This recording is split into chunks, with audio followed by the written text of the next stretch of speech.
Et le Festival de Cannes pour finir avec les chroniques de la Croisette. Michel Vial nous parle notamment du dernier film français sélectionné, celui de Benoît Jacot, L'école de la chair, l'histoire d'une passion amoureuse interprétée par Isabelle Huppert et Vincent Martinez.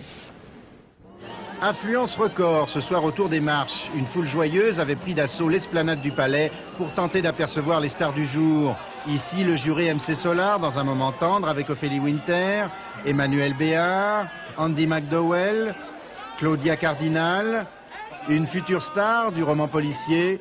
Tous précédaient l'équipe du 4e et dernier film français en compétition, L'école de la chair, réalisé par Benoît Jacot avec Isabelle Huppert. De retour sur la Croisette, 20 ans après son prix d'interprétation pour Violette Nozière. Allez, viens.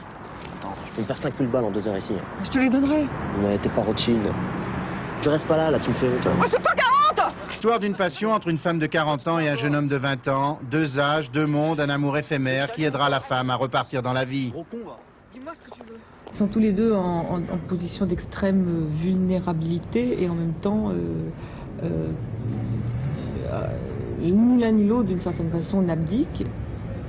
Et en même temps, c'est quand même elle qui contrôle le plus la situation, à tel point que c'est quand même elle qui va décider que cette histoire doit s'arrêter au moment où elle s'arrête.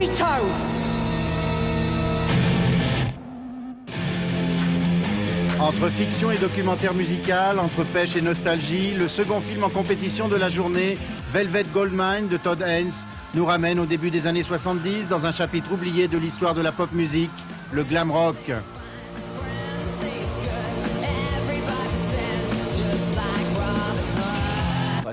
J'avais l'impression que cette période faisait l'objet d'un oubli qui était symptomatique de quelque chose.